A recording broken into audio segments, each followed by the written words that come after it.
जय हिंद दोस्तों। हम लोग BSPHCL correspondence clerk and store assistant का हम लोग प्रैक्टिस सेट कर रहे हैं। हम सभी जान रहे हैं कि एग्ज़ाम डेट भी है, ठीक है। तो ये हमारा बहुत ही अच्छा प्रैक्टिस सेट होने वाला है और एग्ज़ाम में जो है आपको हेल्पफुल रहेगा, ठीक है। हम लोग जो है फुल सेट 100 क्वेश्चन करने वाले हैं, जिसमें से कंप्यूटर के, हिंदी के, इंग्लिश के, मैथ के, रीजनिंग के, जीके के और जीएस के प्रश्न रहते हैं, जीके जीएस के, ठीक है।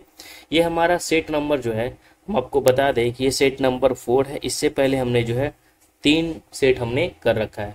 तो देखिए कंप्यूटर से कितने प्रश्न की संख्या आएंगे, तो कंप्यूटर की प्रश्नों की संख्या जो है आपके एग्जाम में पूछे जाएंगे 20, ठीक है, ये ध्यान रखना है।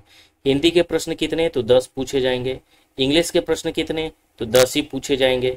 मैथ के प्रश्न कितने, तो 20 पूछे जाएंगे। और रीजनिंग के भी 20 क्वेश्चन पूछे जाएंगे। और जीके जीएस के भी आपसे 20 क्वेश्चन पूछे जाएंगे। तो ये आपको ध्यान में रखना है, यानी 20 computer, 20 Hindi, 10 Hindi, 10 English, 20 math और रीजनिंग और जीके जीएस। यानी यहाँ पे आप देखें तो वेटेज सबसे ज़्यादा कंप्यूटर, मैथ और रीजनिंग और जीएस का है, ठीक है। और 10 क्वेश्चन हिंदी, 10 क्वेश्चन इंग्लिश। यानी हिंदी में अगर आप ना भी करें तो स्कोर कर लेंगे, इंग्लिश में भी कर लेंगे, इंग्लिश तो सबका ही होगा, ठीक है।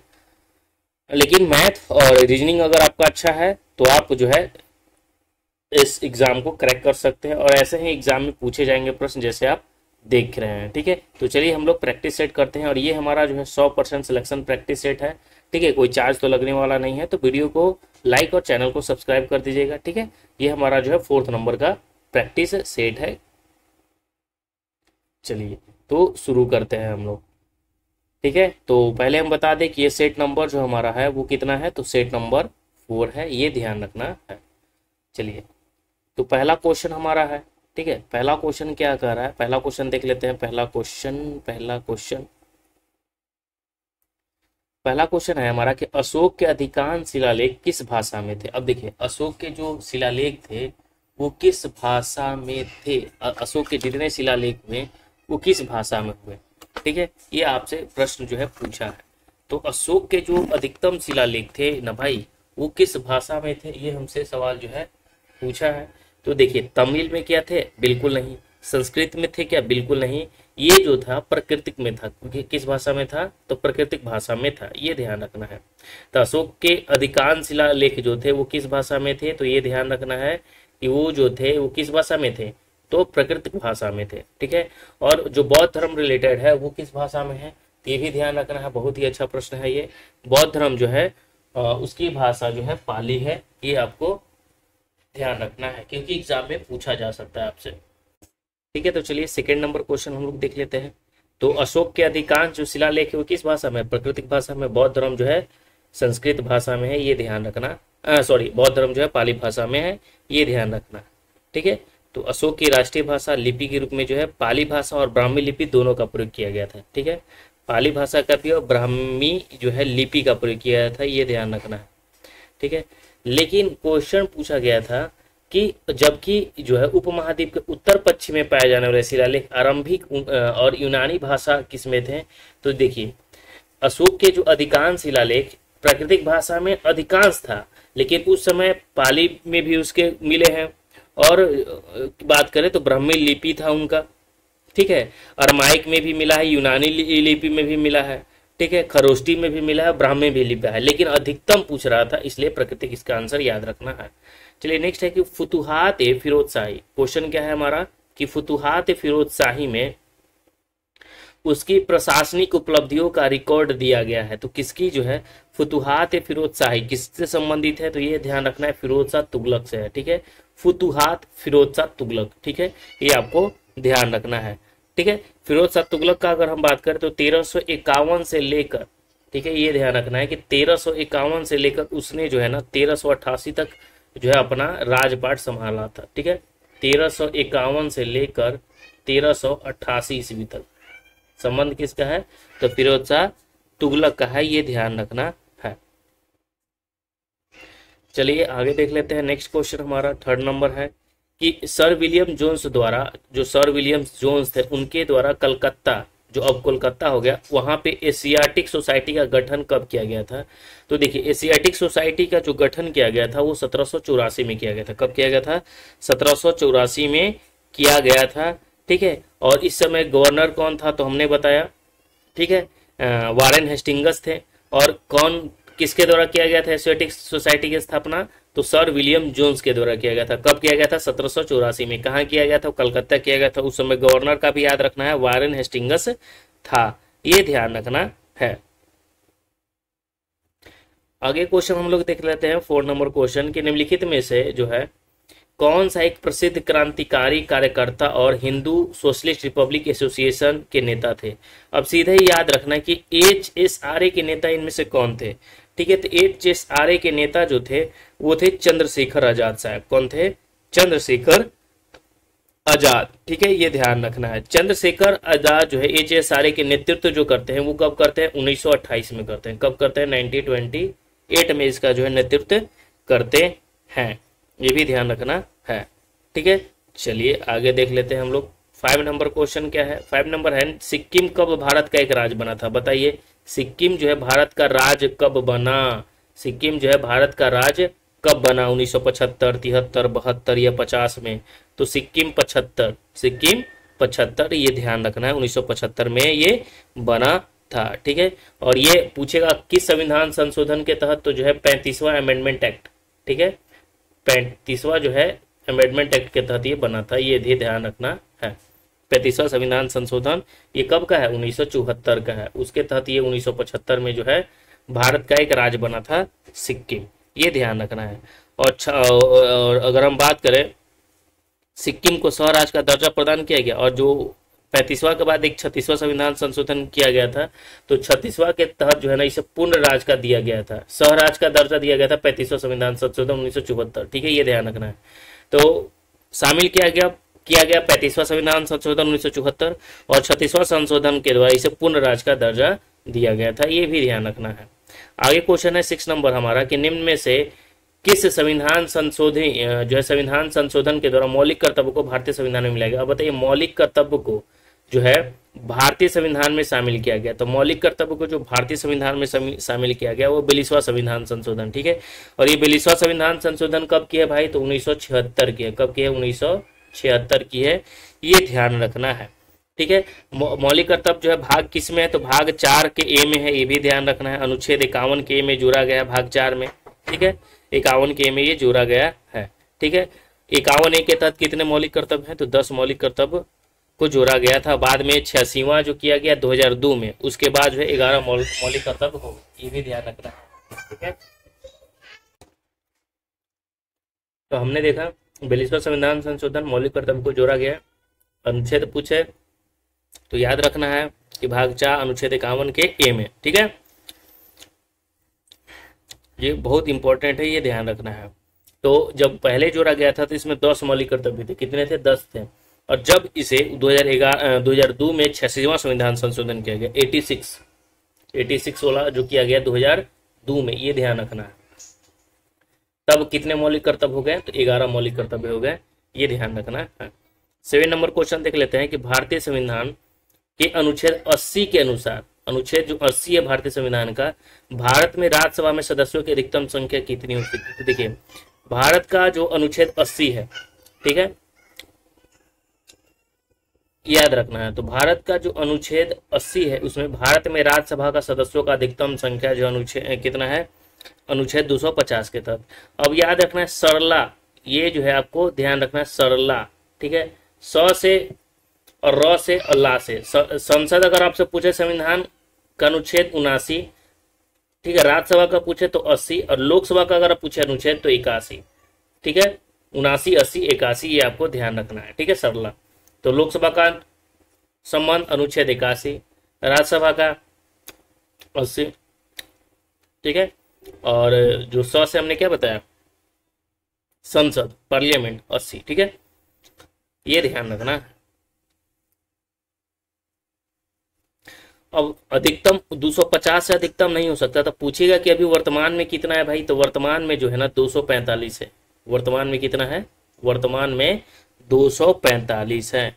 और 245 में 12 सदस्य जो हैं वो किसके द्वारा, तो 12 सदस्य जो है ना राष्ट्रपति के द्वारा जो है चुने जाते हैं, ये भी ध्यान रखना है। 12 सदस्य राष्ट्रपति मनोनीत करता है, ठीक है। और कैसे व्यक्ति को मनोनीत करता है, किसी को उठाकर नहीं मनोनीत किया जाता है, जो कला, साहित्य, विज्ञान या समाज सेवा के क्षेत्र में विशेष ज्ञान अनुभव होता है तब किया जाता है, ठीक है, ये ध्यान रखना है।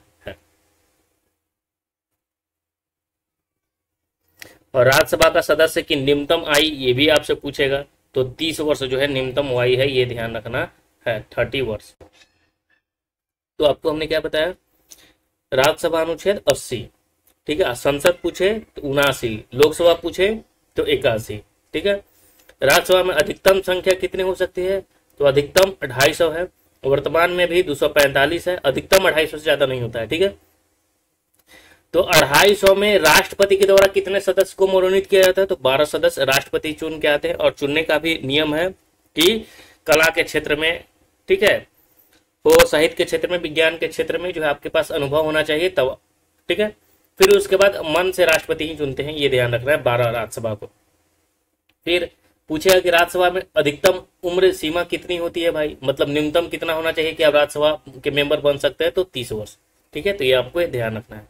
चलिए 8 नंबर हम लोग क्वेश्चन देख लेते हैं कि भारतीय संविधान के किस जो है संशोधन के द्वारा भारतीय संविधान में भाग 9 जोड़ा गया। अब बताइए, भाग 9 जोड़ा गया था संविधान के किस संशोधन के द्वारा, तो याद रखना है 73वां संविधान संशोधन। ये 73वां संविधान संशोधन कब हुआ था, तो बहुत इंपॉर्टेंट है, 1992 में, 1992 में जो हुआ था 73वां संविधान संशोधन हुआ था। 73वां संविधान संशोधन 1992 के द्वारा जो है भाग 9 को जोड़ा गया था, ठीक है। और इस भाग में टोटल 16 अनुच्छेद था, 16 अनुच्छेद और 11वीं अनुसूची जोड़ी गई थी। और इस भाग में ग्रामों में ग्राम पंचायत के गठन, उनके निर्वाचन शक्तियों का उत्तरदायित्व के लिए पर्याप्त उपबंध किए गए हैं, ये ध्यान रखना है। तो भाग 9 पंचायत, ये ध्यान रखना है। और पंचायत के अंतर्गत कुल कितने विषय हैं, तो पूछेगा तो 29 विषय आपको बताना है। नेक्स्ट हमारा क्वेश्चन है 9 नंबर, वजन के अनुसार भूपर्पट्टी में ऑक्सीजन का लगभग कितना प्रतिशत है। बताइए कि वजन के अनुसार जो भूपर्पट्टी है यानी जो अर्थ क्रस्ट है उसमें ऑक्सीजन का लगभग प्रतिशत कितना है। तो देखिए ऑक्सीजन का जो प्रतिशत है वो 46.6% है, ठीक है। यानी अर्थ के क्रस्ट में जो ऑक्सीजन का लगभग परसेंट कितना है, 46.6% है, ये ध्यान रखना है। उसके बाद कौन सा गैस है, तो उसके बाद जो है सिलिकॉन है, ठीक है। कौन सा गैस है, तो सिलिकॉन है 27%, फिर उसके बाद एल्युमिनियम है, फिर उसके बाद जो है आयरन। चलिए आगे देख लेते हैं। नेक्स्ट हमारा है 10 नंबर क्वेश्चन, ठीक है।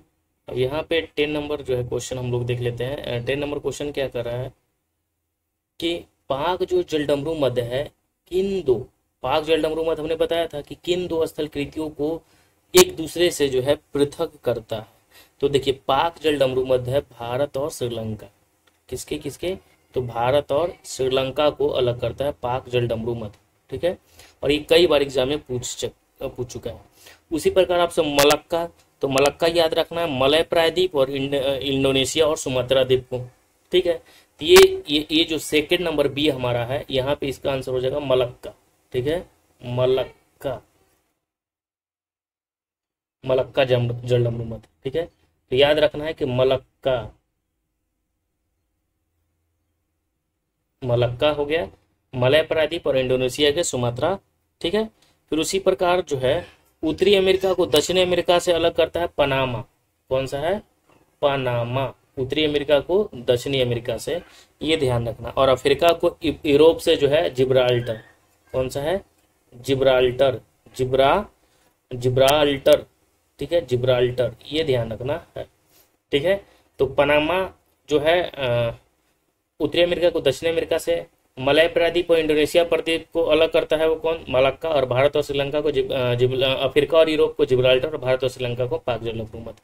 चलिए 11 नंबर क्वेश्चन देख लेते हैं भाई कि हिमालय का इनमें से कौन सी पहाड़ी दर्रा उत्तराखंड के तिब्बत से नहीं गुजरता है। तो देखिए तो सीधा क्वेश्चन यही है कि उत्तराखंड में कौन सा दर्रा नहीं है, ठीक है।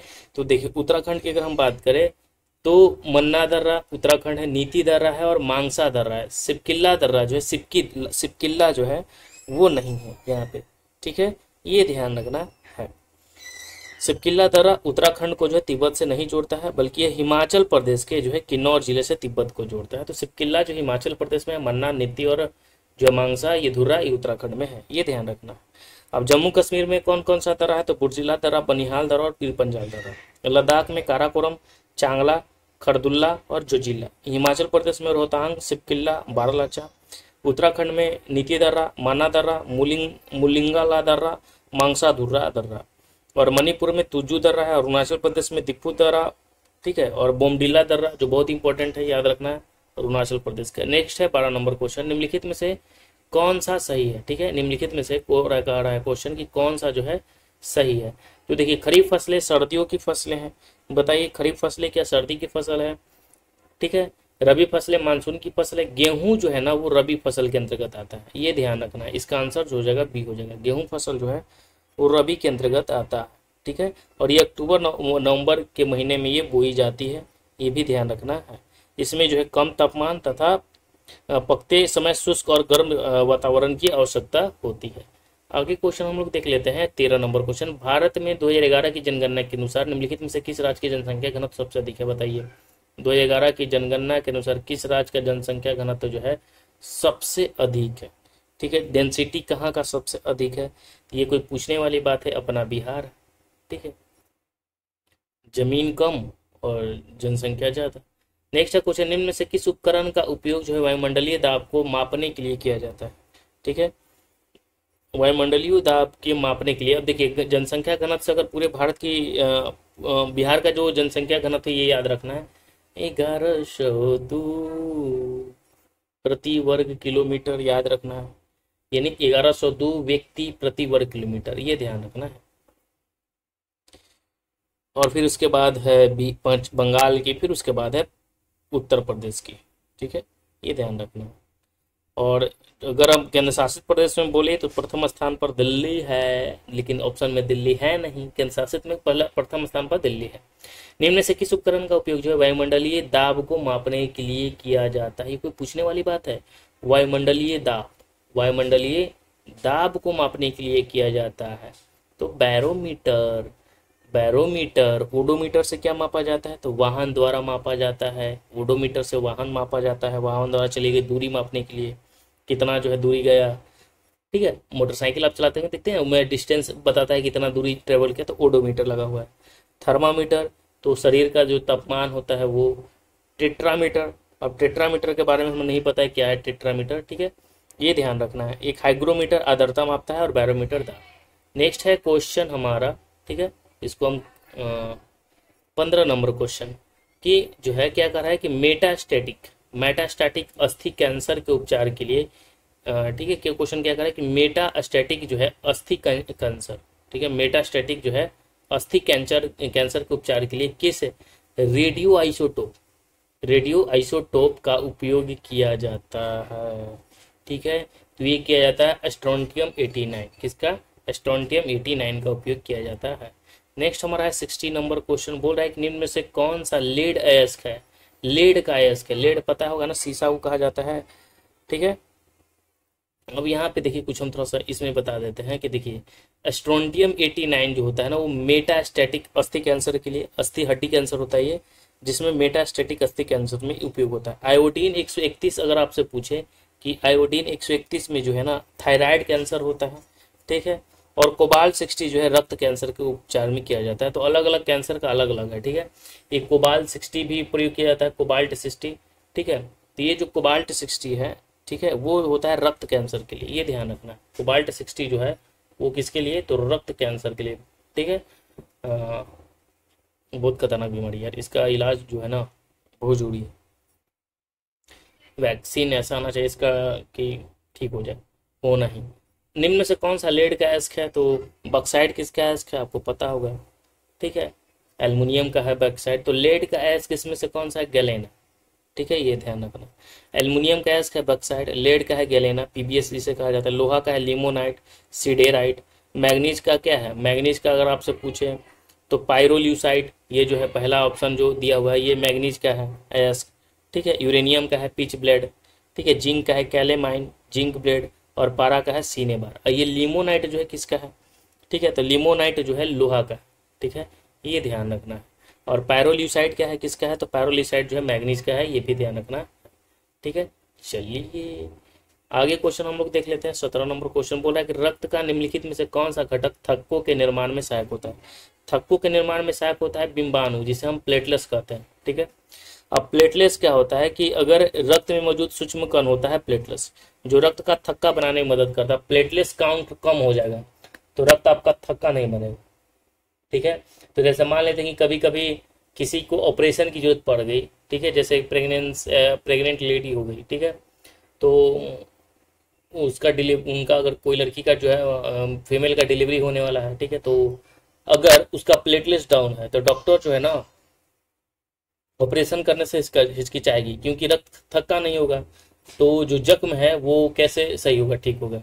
ठीक है, तो प्लेटलेट्स डाउन जो है बहुत इंपॉर्टेंट होता है, प्लेटलेट्स डाउन। और एक और चीज़ होता है, कैंसर पेशेंट को भी प्लेटलेट्स डाउन हो जाता है। ठीक है, तो प्लेटलेट्स जो है डाउन नहीं होना चाहिए, ये रक्त के थक्का के निर्माण में क्या होता है, सहायक होता है। तो ये आपको ध्यान रखना है। और ये जो प्लेटलेट्स का जो निर्माण होता है वो कहाँ पे होता है, तो अस्थि मज्जा में होता है। ठीक है, अगर प्लेटलेट्स अधिक है तो भी नुकसान, और कम है तो भी नुकसान। प्लेटलेट्स हाई हो जाएगा तब हार्ट अटैक का दिक्कत हो जाएगा, प्लेटलेट्स कम है तो फिर थक्का नहीं जमेगा। ठीक है, और ये ध्यान रखना। और इसका जो जीवन काल होता है 5 दिन का होता है। इसकी मृत्यु जो होती है वो बोन मैरो की कहाँ पे हो जाती है, तो प्लीहा में हो जाती है। आगे हम लोग देख लेते हैं 18 नंबर क्वेश्चन।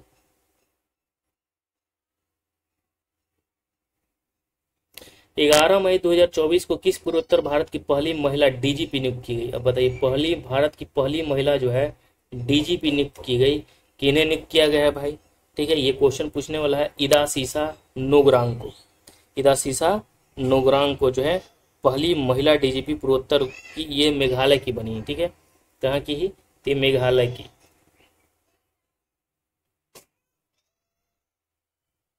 ठीक है, आगे देख लेते हैं हम लोग। Next question Meghalaya.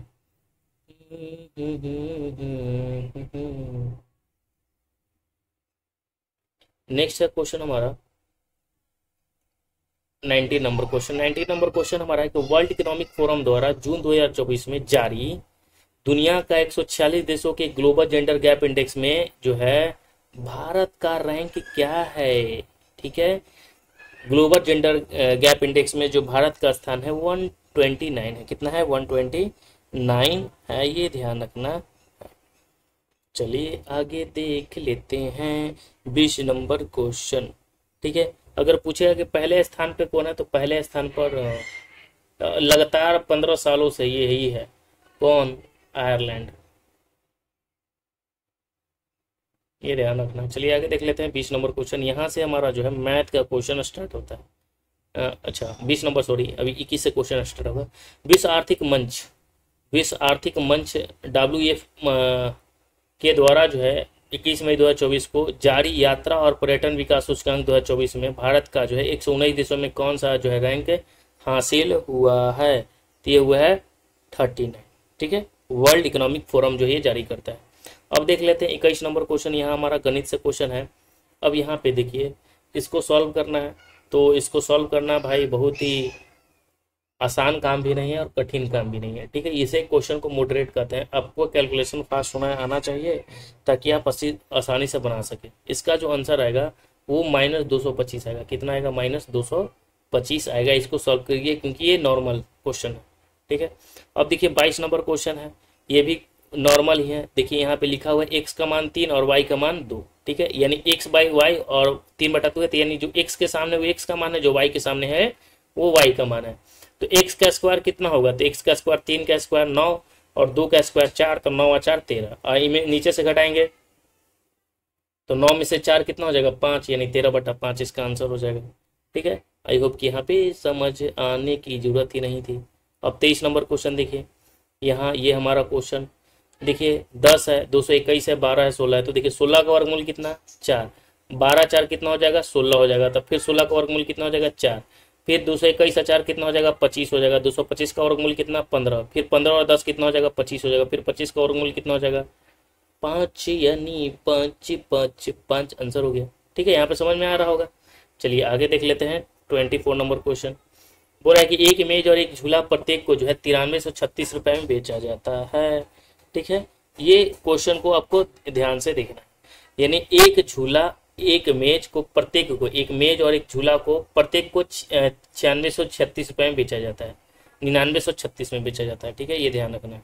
कितना बेचा गया? 9936 में जो है बेचा गया। मेज को 8% के लाभ पर और झूले को जो है 8% की हानि पर बेचा जाए तो उसे पूरे लेन देन में लाभ या हानि प्रतिशत हमें पूछ रहा।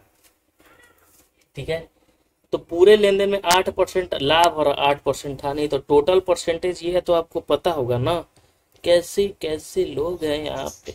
आसानी से हम इसको बना सकते हैं। 0.64% हो जाएगा हानि। ठीक है, अब देखिए कैसे।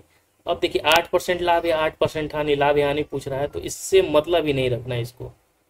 ठीक है, इसको अब बनाने चले जाएंगे, इसको ध्यान दे, आएगा आंसर, लेकिन माथा बस इसी को ध्यान देना है। ये 8% और ये 8%। ठीक है, एक जगह लाभ हो रहा है तो 8 लिखेंगे और माइनस हो रहा है तो -8 लिखेंगे, और गुना प्लस माइनस 8 गुना 8 कितना होता है? 64 होता है, और बटा 100 लिख देंगे। अब ये प्लस माइनस है, कहानी खत्म हो गया। अब ये हो जाएगा 0.64, और माइनस का चिन्ह रहेगा तो माइनस है तो कमी है, तो कमी -64% की हानि। चलिए आगे देख लेते हैं हम लोग क्वेश्चन 25 नंबर। अब देखिए 25 नंबर क्वेश्चन क्या कर रहा है यहाँ पे, समझिएगा।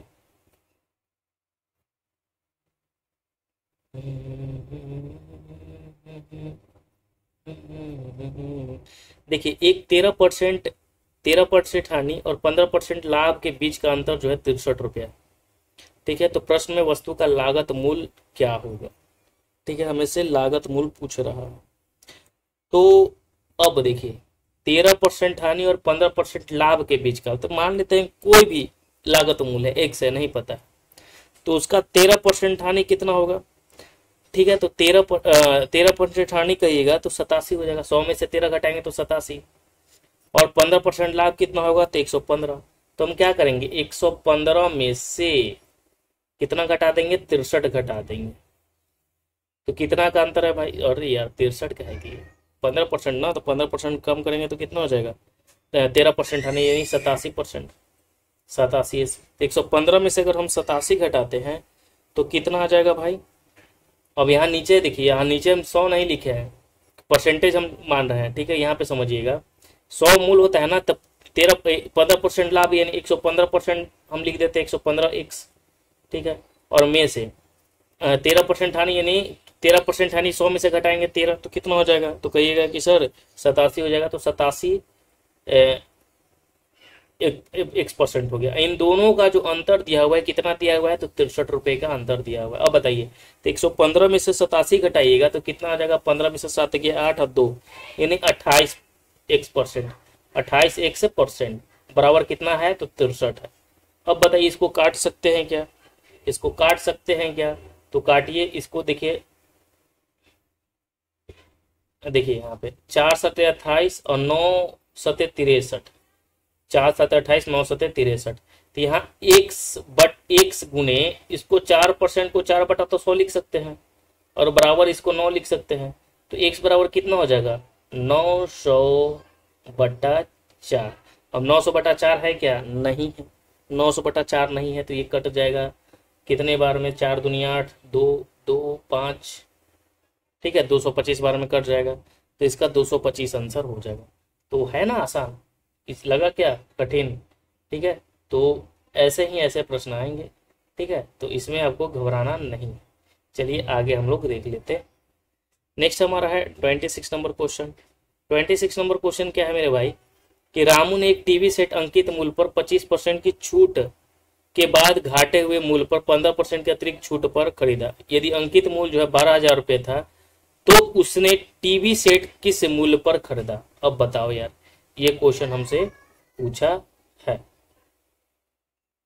तो यहाँ पे समझिएगा, बोला रामू ने एक टीवी सेट अंकित मूल्य पर 25% की छूट के बाद घटे हुए मूल्य पर 15% के अतिरिक्त छूट पर खरीदा।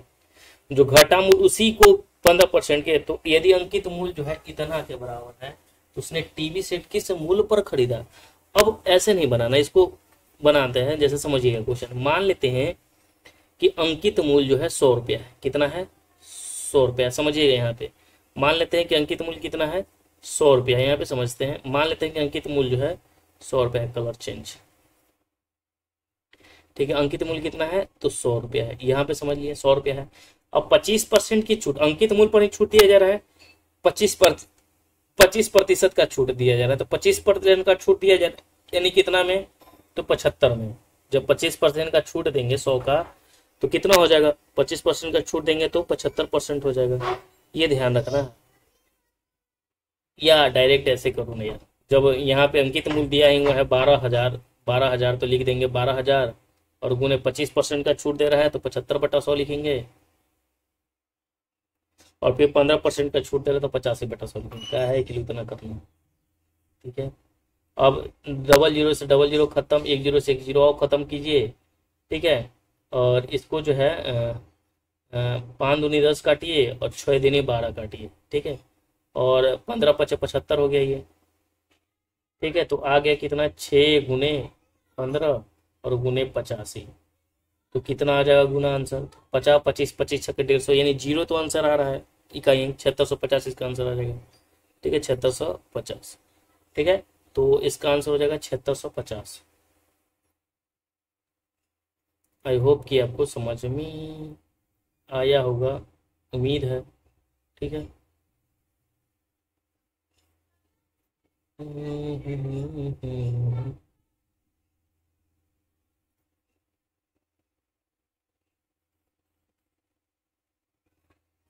ये हमारा इसका उत्तर हो गया। चलिए आगे देख लेते हैं हम लोग क्वेश्चन। 27 नंबर क्वेश्चन बोला कि पंकज एक कार्य को 1/5 6 दिन में कर रहा है।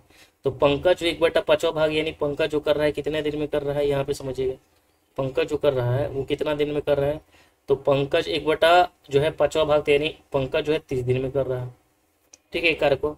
और जगत उसी कार्य को 1/4 8 दिन में कर रहा है, तो जगत यानी जेप और जगत ये 8 चौके कितना 32 दिन में कर रहा है, ठीक है। तो ये दोनों एक साथ मिलकर कार्य करते हैं तो उसे कार्य को कितने दिन में, तो दोनों का एलसीएम हम निकाल लेते हैं, 30 और 32 का एलसीएम, ठीक है। तो इसमें कोई बड़ी बात है क्या, 30 और 32 का एलसीएम कितना हो जाएगा, 30 और 32 का एलसीएम अगर हम लें तो कितना एलसीएम निकाल सकते हैं, ठीक है ठीक है ठीक है, 480 एलसीएम हो गया। अब 30 से ये कितने बार में कटेगा, 30 से ये कितने बार में कटेगा, 16 तिया 48, यानी इसका जो निकल के आएगा 16 एफिशिएंसी, 16 तिया 48, इसका ये कितने बार में कटेगा, तो 14 दूनी 28 और 14 तिया 42 और 2 44 कट रहा है, 30 और 32, 14 दूनी 28, 14 तिया 42 और 2 44, 16 दूनी 32, यार 16 तिया 48 तो कट गया ना, 480 नहीं आया क्या, कभी कभी देखिए इतना ईजी है तभी नहीं आ रहा है। तो ये कितना बार में कटेगा, 16 बार में कटेगा, देखिए ये तो 16 बार में कट गया, और इसको अगर हम काटे तो कितना बार में कटेगा, 15 बार में कट जाएगा, ठीक है। यहाँ पे इसको 15 बार में कटेगा, तो पी का एफिशिएंसी 16 है और जे का एफिशिएंसी जगत का 15 है, तो दोनों मिलके काम करेगा तो टोटल काम कितना है 480 है, यहाँ पे समझिएगा। और दोनों मिल जाएगा तो 16 15 कितना, दोनों मिल जाएगा तो 31, यानी 480/31 इसका आंसर आएगा। तो 480/31 देख लेते हैं कौन में आंसर है, तो है ही नहीं। तो ये देखिए 15 गुना अगर हम करें 15 या 45 तो 16 तो होगा नहीं, 14 होगा नहीं, 15.8 या 15.5 इसका आंसर आएगा। तो देखिए 15.5 इसका आंसर आएगा, ठीक है।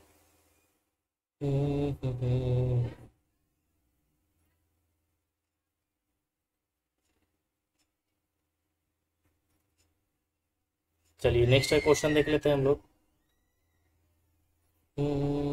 28 नंबर क्वेश्चन। 28 नंबर क्वेश्चन क्या कर रहा है कि ए और बी एक साथ मिलकर एक कार को जो है 21 दिन में कर रहे हैं, यानी ए है, ठीक है, ए है और बी है, ये दोनों मिल जा रहा है तो कितना दिन में कर रहा है, 21 दिन में कर रहा है। अब बोल रहा है कि सी की मदद से इस कार्य को 14 दिन में कर दिया जा रहा है, यानी ए प्लस बी और प्लस सी इन तीनों मिल जा रहा है तो 14 दिन में कर रहा है, ये ध्यान रखना है। तो सी को अकेले इस कार्य को कितने दिन में करना होगा, तो देखिए ए प्लस बी 21 दिन में, तो ए प्लस बी प्लस सी 14 दिन में, ठीक है।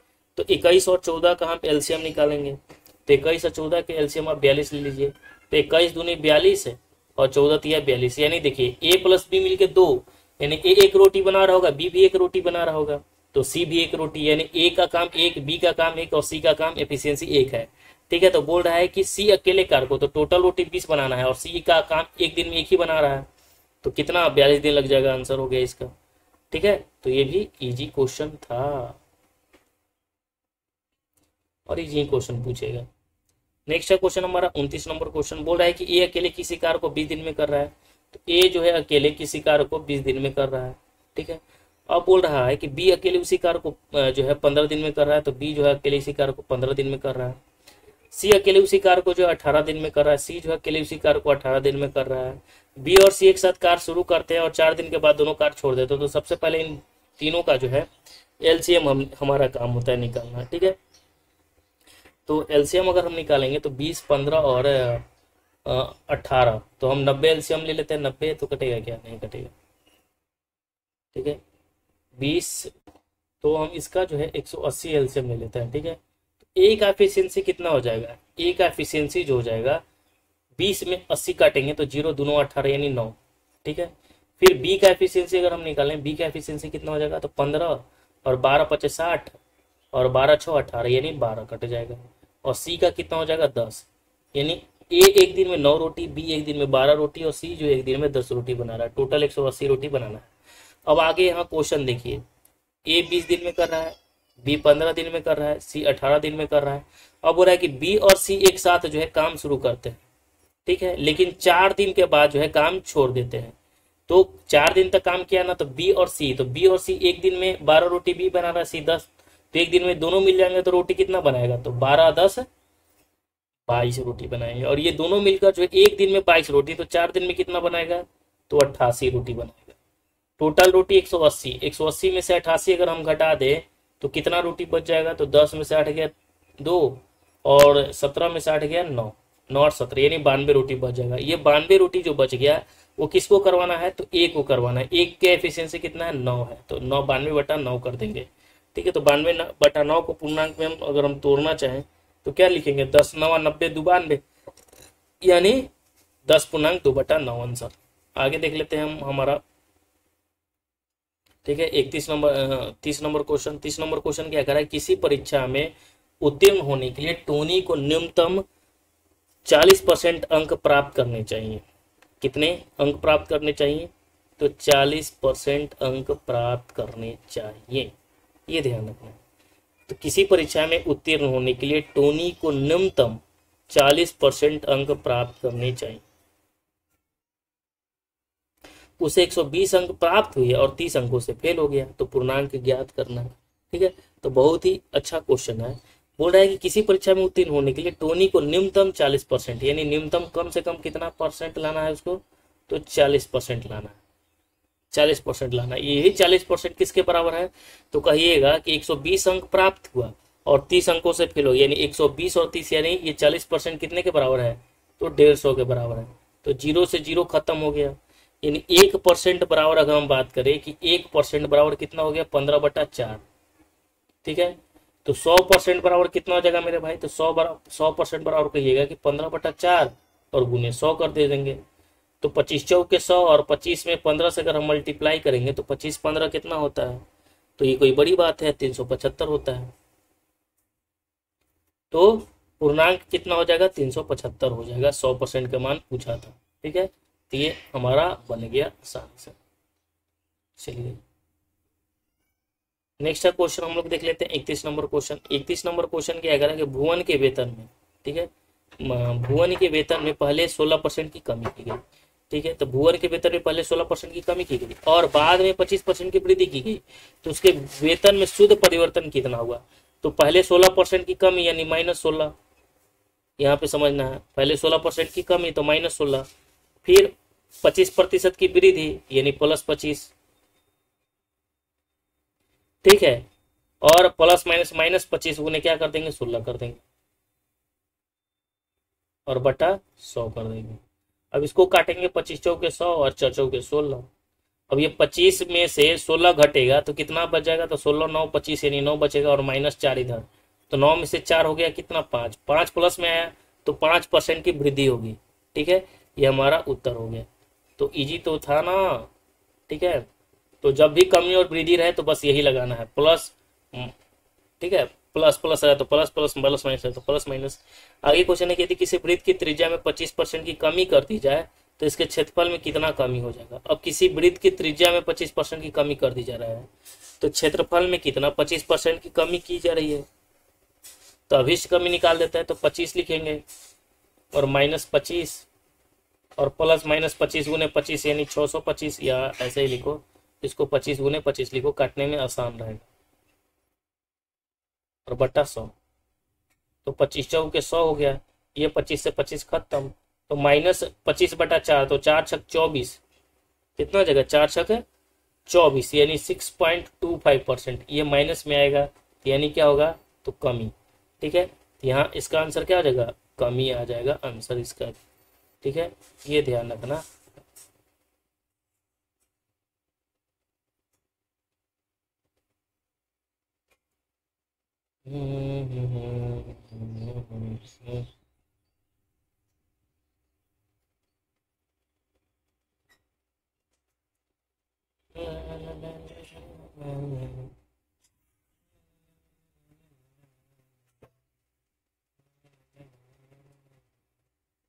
ठीक है, ये सब जो है क्वेश्चन को हम इसलिए कर दे रहे हैं कि ताकि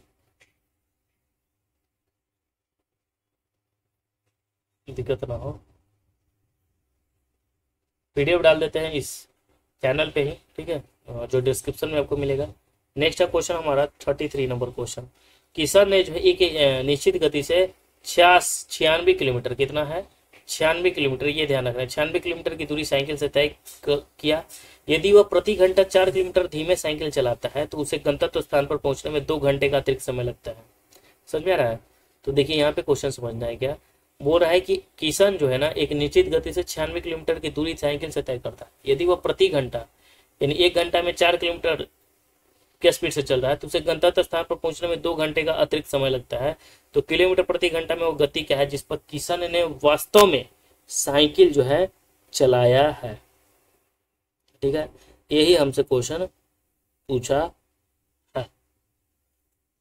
तो इसमें 4 का मल्टीपल देख लेंगे, ओनली 4 का मल्टीपल, तो 4 का मल्टीपल तो 2 है, 12 और 16 तो होगा नहीं। चलिए, तो सबसे पहले ये, तो ये नहीं होगा। ठीक है, अब देख लेते हैं, इसको बनाना पड़ेगा। अब देखिए किशन ने एक निश्चित गति से 96 किलोमीटर की दूरी तय की, तो किशन का वास्तविक चाल तो पता ही नहीं है कि कितना के स्पीड से है, दूरी पता है। ठीक है, लेकिन बोल रहा है क्या कि 4 किलोमीटर धीमे चलाता है। तो ठीक है, तो मान लेते हैं कि जो वास्तविक चाल है वो 1 किलोमीटर प्रति घंटा है। तो नया चाल कितना है, x - 4 किलोमीटर प्रति घंटा, यानी धीरे 4 किलोमीटर चला रहा है तो न्यू स्पीड हो गया। तो दूरी तो वही है ना, तो इस दूरी बटा चाल होता है, 96/x लिखेंगे और माइनस।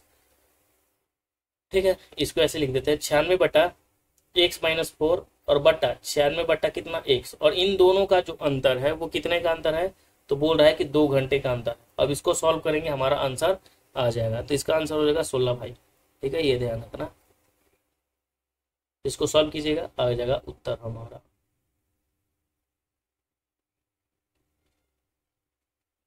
चलिए आगे देख लेते हैं। 34 नंबर क्वेश्चन हमारा है। 34 नंबर क्वेश्चन बोल रहा है कि एक चोर जो है वो 400 किलोमीटर दूरी स्थित एक शहर की ओर 60 किलोमीटर प्रति घंटा की चाल से कार चलाते हुए भागता है। ठीक है, कितना के स्पीड से, तो एक चोर 400 किलोमीटर की दूरी, यहाँ पे ध्यान रखना 400 किलोमीटर की दूरी एक शहर की ओर 60 किलोमीटर प्रति घंटा की चाल से कार चलाते हुए भागता है। सिर्फ 30 मिनट के बाद पुलिस 80 किलोमीटर प्रति घंटा की चाल से पीछा करना शुरू करती है तो चोर के पकड़े जाने तक पुलिस द्वारा तय की गई दूरी ज्ञात करना। सोचिए कितना अच्छा क्वेश्चन ये पूछा हुआ है। तो 30 मिनट की दूरी तय करने में अगर हम बात करें तो 60 किलोमीटर प्रति घंटा की रफ्तार से, तो आधा घंटा में कितना दूरी तय करेगा, तो कहिएगा कि आधा घंटा में वो जो दूरी तय करेगा वो 60 के स्पीड से 30 किलोमीटर दूरी तय कर लेगा।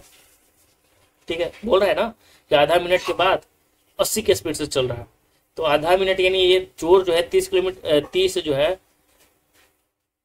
मतलब देखिए टोटल एक मान लीजिए कि 400 बाद के बाद एक शहर है। ठीक है, चोर यहाँ से जाना है इसको, तो चोर जो है 60 के स्पीड से चल रहा है, 60 किलोमीटर प्रति घंटा के स्पीड से। ठीक है, ये आधा घंटा जो है चोर चोरी करके निकल जाता है, तो आधा घंटा ये चोरी निकल जाएगा 1 घंटा में 60 किलोमीटर, तो आधा घंटा में कितना, तो 30 किलोमीटर। यानी 60 में से ये तो 600 400 मीटर दूरी है, तो 400 में से 30 किलोमीटर तो ये चल गया, तो बच गया कितना, 370 किलोमीटर। तो ये जो 370 किलोमीटर है, इसको पकड़ने के लिए 80 किलोमीटर प्रति घंटा की चाल से कौन चल रहा है, पीछा कर रहा है पुलिस, इसी को पकड़ना है। ठीक है, तो यहाँ पे समझना है, यहाँ पे आपको समझ में आ गया है। यानी आधा घंटा चोर चला, यानी 30 किलोमीटर तक जो है चोर आगे है। तो सापेक्ष अगर हम चाल निकालते हैं तो क्या करेंगे, पीछा कर रहा है दोनों एक सेम डायरेक्शन में, तो घटता है।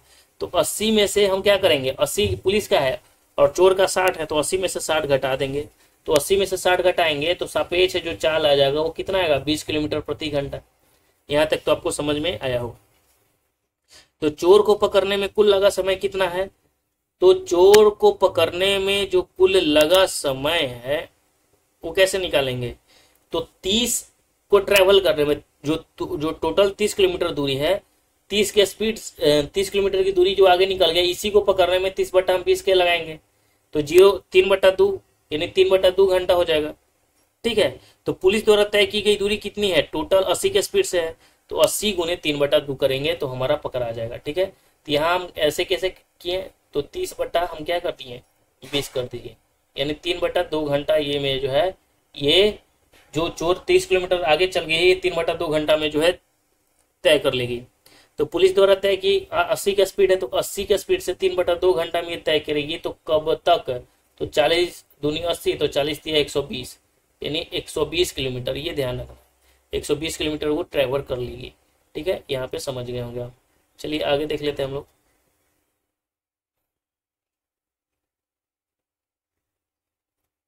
नेक्स्ट हमारा है 35 नंबर क्वेश्चन। 35 नंबर है कि ए ने दोपहर 1 बजे से 40 किलोमीटर प्रति घंटा की चाल से यात्रा आरंभ की। ठीक है, और बोल रहा है कि बी ने दोपहर 1:40 में जो है 50 किलोमीटर प्रति घंटा की जो है चाल से यात्रा जो है शुरू किया। ठीक है, ये ध्यान रखना। तो बी से ए तक पहुंचने में कितना समय लगा, ए की चाल 40 किलोमीटर है और बी की चाल कितना है, 50 किलोमीटर है। ये तो अब हमें दिया हुआ है, ए की जो चाल है वो 40 किलोमीटर प्रति घंटा है। ठीक है, और बी की जो चाल है वो 50 किलोमीटर प्रति घंटा है, ये भी लिखा हुआ है। ठीक है, अब ए द्वारा 40 मिनट अर्थात 40 मिनट को अगर हम तोड़ेंगे तो 40 बटा क्या करेंगे, क्यों 1 बज रहा है और 1:40 हो रहा है, तो 40 मिनट चली गई दूरी, यानी 40 बटा 60। ठीक है, तो हम क्या निकालेंगे, 40 बटा 60 और गुने 40 ए के द्वारा, तो 40 बटा 60 और गुने क्या करेंगे 40, यानी ए के द्वारा।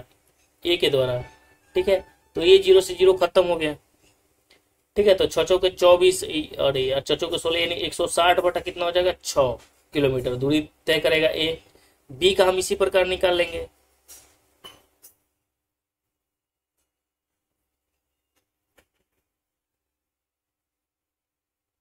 तो बी जो है 160 बटा 6 किलोमीटर की दूरी तय करने में ए तक पहुंचता है। ठीक है, तो समय निकालने के लिए क्या करेंगे, 160 बटा 6 करेंगे, और बटा चालों का अंतर कितना है, 10 का अंतर है, एक 40 का स्पीड, एक 50 का स्पीड है। ठीक है, तो 10 6 के 60 हो जाएगा, यानी 160 बटा कितना हो जाएगा 60, 0 से 0 खत्म, यानी 16 बटा 6, 16 बटा 6, तो 6 दूनी 12, 4 बच जाएगा, यानी 2 घंटा 40 मिनट इसका आंसर हो जाएगा, 2 घंटा 40 मिनट, यानी 160 मिनट आंसर हो गया।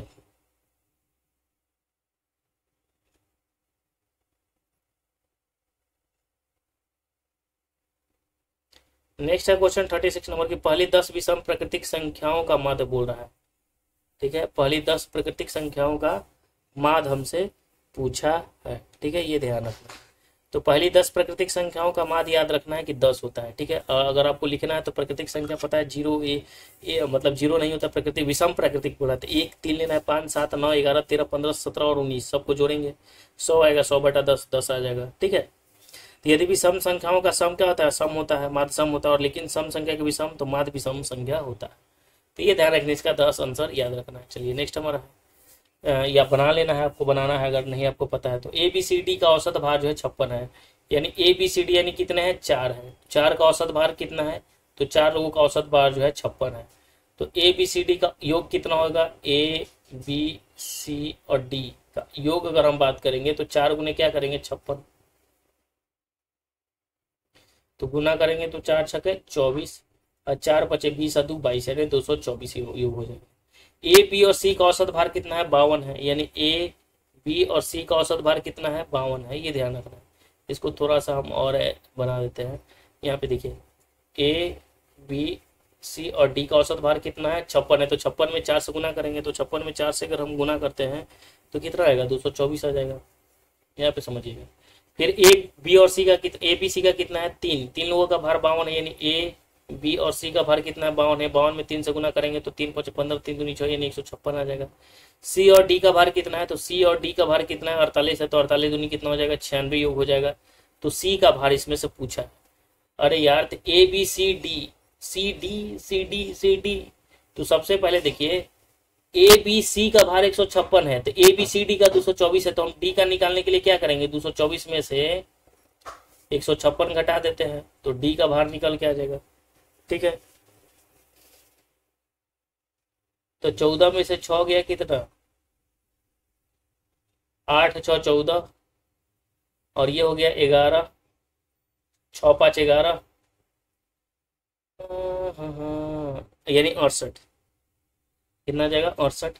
8 × 14, 6 × 5 = 11, 1 1 2, 12, 68 हो गया। डी का कितना भार निकला? 68 kg का। अब बोल रहा है कि पूछ रहा है किसका? सी का भार पूछ रहा है, सी का भार। तो सी का डायरेक्ट तो आप निकाल नहीं सकते हैं, सी का भार। यहाँ पे भी क्या लॉजिक है थोड़ा सा। सी का भार आप डायरेक्ट तो निकाल नहीं सकते हैं, सी का भार। सी का निकालने के लिए थोड़ा सा आपको दिमाग लगाना पड़ेगा। तो पहले ए बी सी डी में डी का निकल के आ गया। अब देखिए सी डी में, यहाँ हमारा सी डी है ना, तो सी में हमारा डी का पता है। तो सी प्लस डी का पता है कि कितना है? तो सी डी का 96 है। तो सी का निकालने के लिए क्या करेंगे? 96 में से 68 को घटा देंगे, तो सी का निकल के आ जाएगा। तो 16 में से 8 गया, 8 हो गया, और 8 में से 6 गया 2, यानी 28 kg। 28 kg इसका आंसर हो जाएगा। ठीक है, चलिए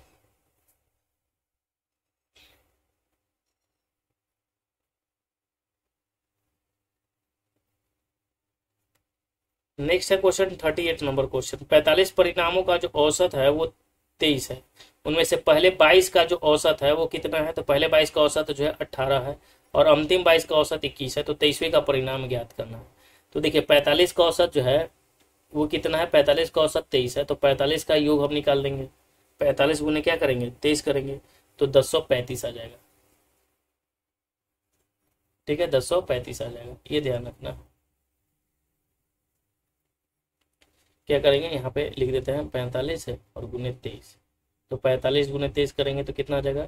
1035 आ जाएगा। अब देखिए बोल रहा है कि 22 का औसत 18 है, तो 22 गुने हम 18 करेंगे, इनका योग निकालते हैं हम। तो कितना? 18 दूनी 36, 18 दूनी 36 और 3 39 यानी 396। ठीक है, अब बोल रहा है कि अंतिम 22 का औसत कितना है? तो अंतिम 22 का औसत जो है 21 है। तो 21 दूनी 42 और 21 दूनी 42 यानी 446 यानी 462 आ जाएगा। तो बोल रहा है कि 23वां परिणाम ज्ञात करना है। 23वां जो है ज्ञात करना है। तो देखिए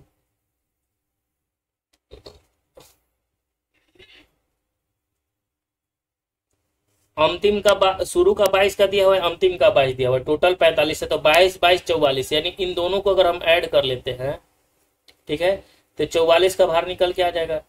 तो टोटल 44 का भार कितना आ जाएगा? 6 2 8 9 6 15 और 4 3 7 1 यानी 858। 44 का भार टोटल कितना है? 1035। तो 1035 में से हम 858 को घटा देंगे, तो 15 में 60 गया कितना? 7 इकाई अंक 7 दो गो में है। कितना है? 2 गो में है। तो याद रखना इसका आंसर हो जाएगा 177। याद क्या? ध्यान रखना, ध्यान रखना, सॉरी भुला जाता है यार। 177 इसका आंसर हो जाता है। ठीक है, अब देख लेते हैं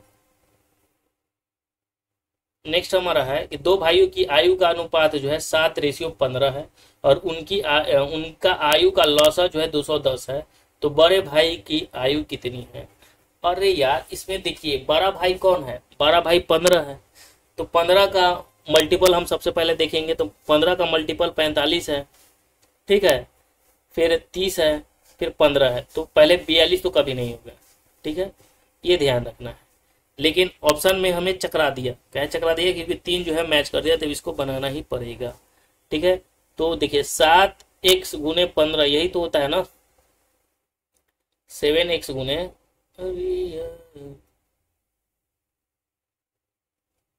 बराबर कितना दिया हुआ है, 210 दिया हुआ है। दो संख्याओं का गुणनफल ही तो लघुत्तम होता है, ये तो पता ही होगा। तो 15 7 105x, 105x बराबर 210। ये पता है कि दोगुना है, यानी x का मान कितना आ गया, 2। तो बड़े भाई कितना है, 15, तो 15 दूनी कितना हो जाएगा, 30 हो जाएगा। ठीक है, अगर ऑप्शन में रहता एक ना तो इसको बनाने की आवश्यकता ही नहीं पड़ती, एक ही बार में आंसर आ जाता। ठीक है, ये ध्यान रखना। तो सा आपको, चलिए आगे देख लेते हैं क्वेश्चन हम लोग। 40 नंबर क्वेश्चन बोल रहा है कि आलोक और अनिल के वर्तमान आयु का अनुपात जो है 3, आलोक है और अनिल है, इन दोनों का अनुपात दिया हुआ है 3:4। अब बोल रहा है आलोक की आयु अब से 20 वर्ष के बाद जो है 62 वर्ष की हो जाएगी। ठीक है, तो अनिल का वर्तमान पूछा है, किसका, अनिल का, ये ध्यान रखना, अनिल का वर्तमान। अब यहाँ पे देखिए अनिल का वर्तमान, इनमें आलोक और अनिल कौन है, आलोक है 3 और अनिल कितना है, 4, यानी 4 का मल्टीपल देख लेना है। तो 4 का मल्टीपल ये भी है, ये भी है, ये भी है, ये भी है, तो हो गया गड़बड़। अब कहिए कि ये तो सब गड़बड़ा दिए आप। ठीक है, तो कुछ नहीं गड़बड़ है। ठीक है, ये ध्यान रखना है। बोल रहा है कि यदि आलोक की आयु अब से 20 वर्ष बाद 62 वर्ष की होगी, अब से 20 वर्ष बाद जो है कितना हो जाएगी, 62 वर्ष की हो जाएगी।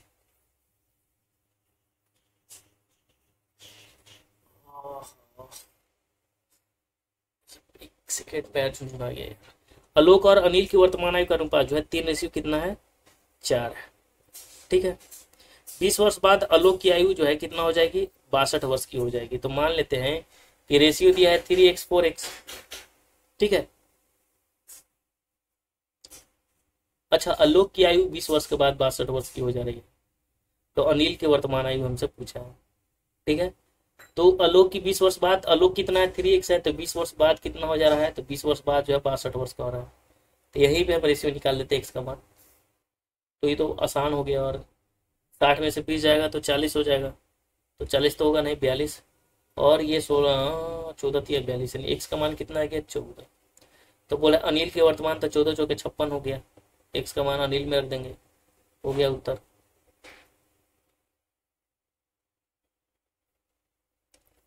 इकतालीस नंबर क्वेश्चन देख लेते हैं। 41 नंबर, लेखन, लेखन कलम, लेखन का काम है कलम, तो शल्य चिकित्सा का काम क्या है, तो लेखन जो होता है, लेखक जो होता है वो क्या करता है, कलम से लिखता है। तो शल्य चिकित्सा क्या करता है, टांका लगाता है, शल्य चिकित्सा करता है। ठीक है, उसका काम ही क्या है, शल्य चिकित्सा है। तो शल्य चिकित्सा का, लेकिन शल्य चिकित्सक का काम क्या है, तो नस्तर का काम। ठीक है, मतलब देखिए लेखक का काम क्या है, कलम से है, तो बोल रहा है कि शल्य चिकित्सक जो होता है वो नस्तर को चीरने फाड़ने में प्रयोग करते हैं। ठीक है, ये ध्यान रखना। जैसे लिखने में कलम का इस्तेमाल होता है, कलम औजार हो गया ना, तो शल्य चिकित्सक किस औजार का इस्तेमाल करता है, तो नस्तर का औजार करते हैं। तो डी ऑप्शन इसका नहीं होगा। ठीक है, सोचना है। अब देखिए यहाँ पे देखिए LSTMQWKOPLMS, तो किसको, मतलब यहाँ पे दिखाना है कि यहाँ पे क्या लिखूंगा। यहाँ पे देखिए एल से एम हो गया, यानी एल होता है 12 और एम होता है 13, यानी एक के बाद, तो एच के पहले कौन आएगा, तो बोलिएगा कि एच होता है 8 और 7 पे कौन होता है, जी, यानी जी ऑप्शन मात्र एक ही ऑप्शन में है, जी। तो इसका आंसर क्या हो जाएगा, जी, जी जी जी जी जी जी, आंसर हो गया। आगे देख लेते हैं 43 नंबर क्वेश्चन। बोल रहा है क्या क्वेश्चन में कि 40 को 45 लिखा जा रहा है, 68 को 77 लिखा जा रहा है, तो 104 को क्या लिखा जाएगा। तो यहाँ पे देखिए 40 से 45 यानी 5 हुआ, 68 से 77 जो हुआ वो कितना हुआ, तो 9 जोड़ा गया तब 77 हुआ ना, यहाँ पे समझिएगा। तो 5 जोड़ा जा रहा है, 9 जोड़ा जा रहा है, ये तो काम बन नहीं रहा है, यहाँ पे समझना है।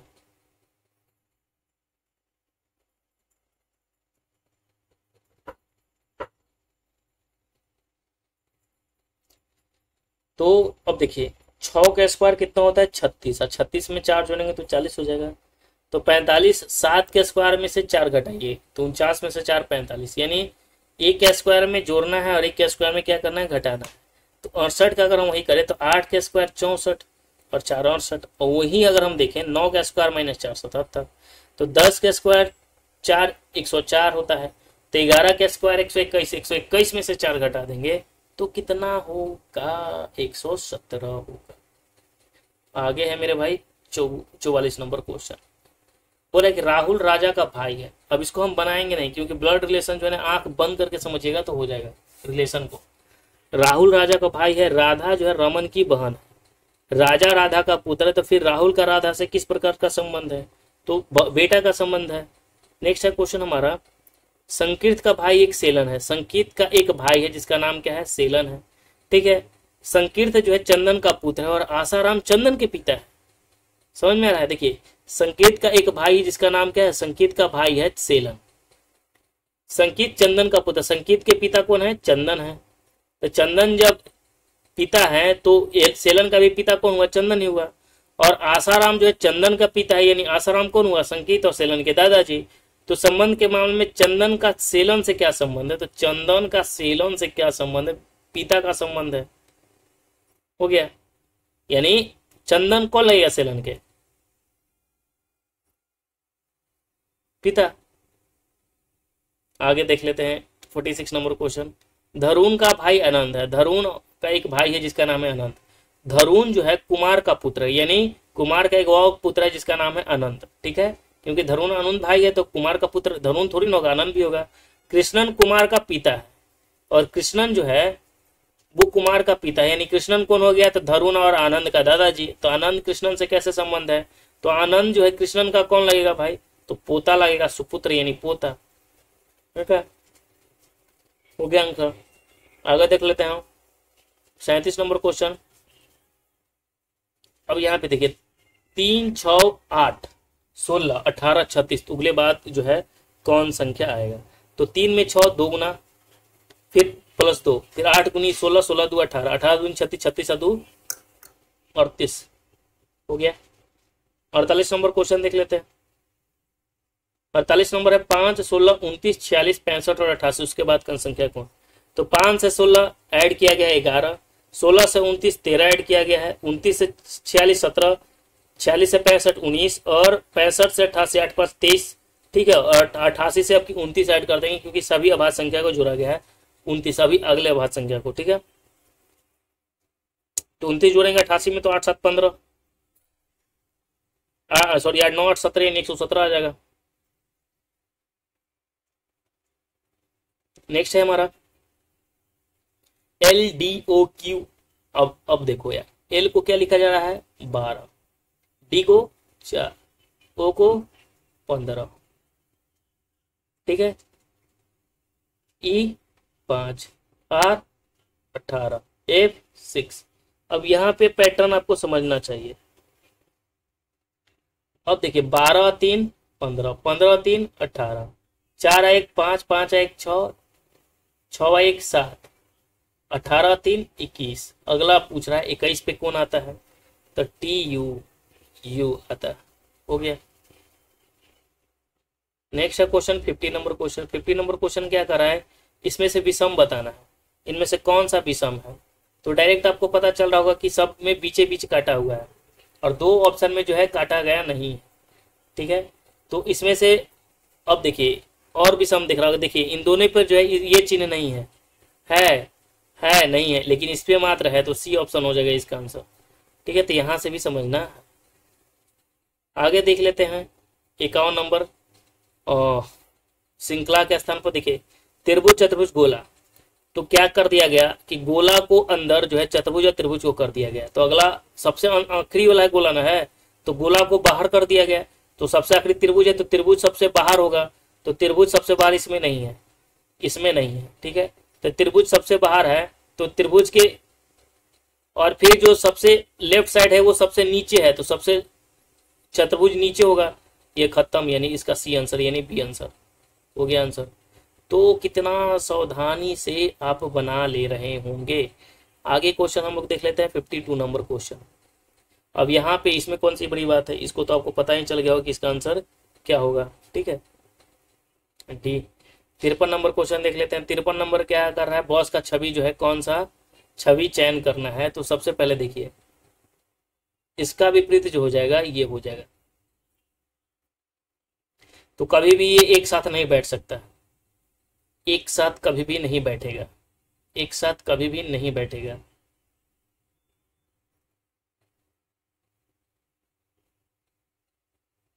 ये भी नहीं होगा।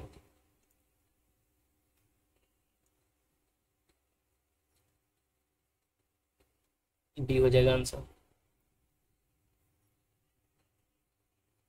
अरे डी कहाँ से होगा, डी ना होगा सी होगा, सॉरी। अब देखिए ये दोनों एक साथ है, ये दोनों विपरीत है, तो कभी एक साथ नहीं हो सकता। अब यहाँ पे देखिए ये दोनों जो है साथ में कभी नहीं हो सकता, ये तो खत्म हो गया, ये तो है ही नहीं। इसका आंसर हो जाएगा सी। ठीक है। तो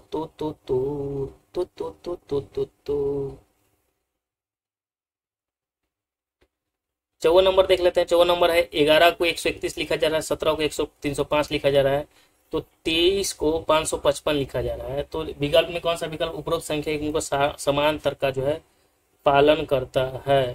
ठीक है। तो 11 को 131 यानी 11 के स्क्वायर और 11 में से घटाकर जोड़ दिया गया है। 17 का स्क्वायर और 17 में से घटाकर जोड़ दिया गया है।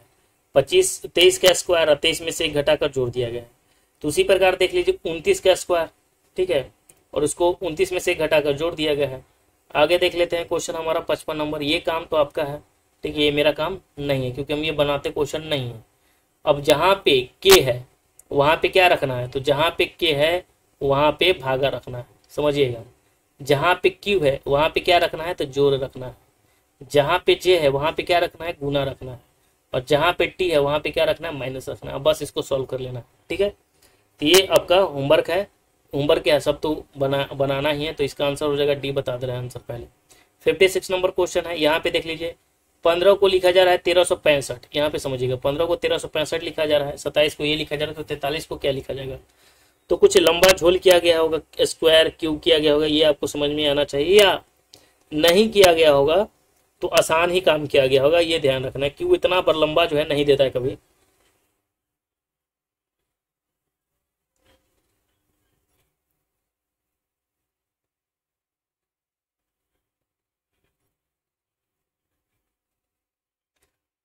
अब यहाँ पे देखिए ये 15 है ना, तो कैसे किया गया है, देखिए पहले जो एक है इसको लिख दिया गया है एक, और फिर इन दोनों को जोड़ा गया तो कितना आता है 6, और इसका स्क्वायर किया गया तो लिख दिया गया है 36, और जो आखिरी में 5 है उसको लिख दिया गया। समझ में आया।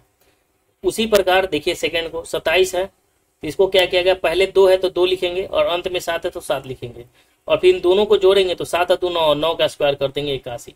समझ में आ रहा है। जैसे 43 है तो इसको हम क्या लिखेंगे, 4 लिखेंगे और अंत में 3 लिखेंगे, और इन दोनों को जोड़ेंगे तो कितना आ जाएगा 7, और 7 का स्क्वायर कितना होता है 49, यानी 4 4 9 3, 4 49 3 हो गई आंसर।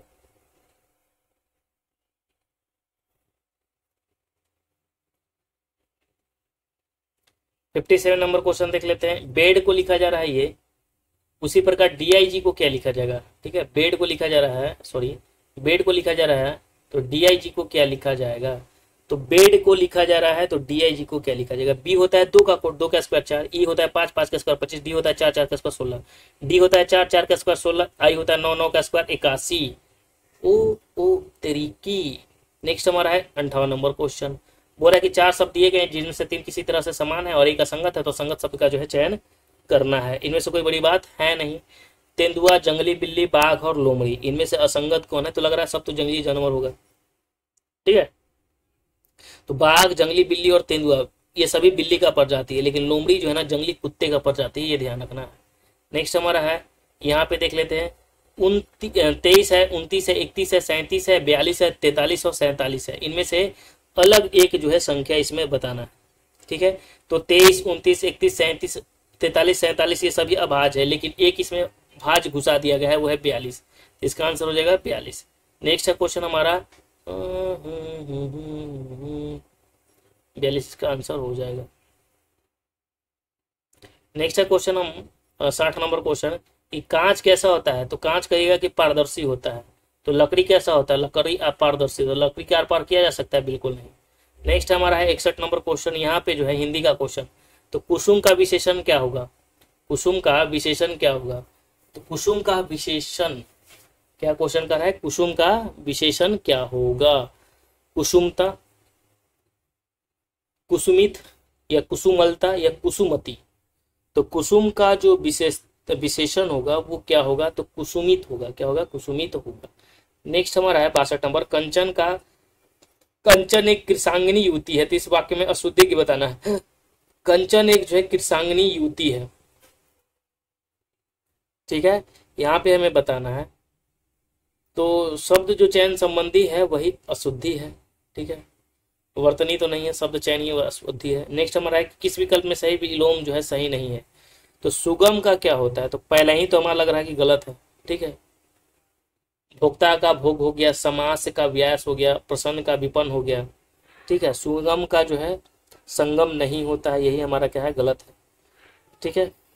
सुगम का क्या होता है, दुर्गम होता है ना, सुगम का दुर्गम होता है, ये ध्यान रखना है, ठीक है। नेक्स्ट हमारा है वह स्त्री जो छिपकर अपने प्रिय से मिलता है, वह स्त्री जो छुपकर अपने प्रिय से मिलता है उसे हम क्या कहते हैं, ठीक है।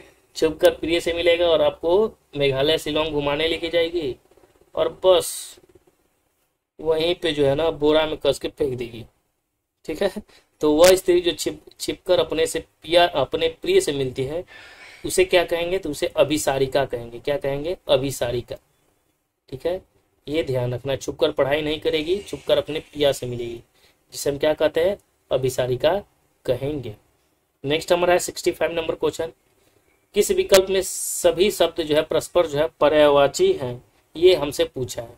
तो देखिए सभी पर्यायवाची, देखिए वृक्ष, द्रुम, विटप, यही पर्यायवाची है भाई। आगे क्वेश्चन देख लेते हैं 66 नंबर क्वेश्चन, कि अस्तो माँ सदगम्य माँ ज्योतिगर्मय, रिक्त स्थान की अस्तो माँ सदगम्य, तमसो माँ जो है ज्योतिगर्मय होता है, ठीक है, ये ध्यान रखना है, आपने पढ़ा होगा यार, ठीक है।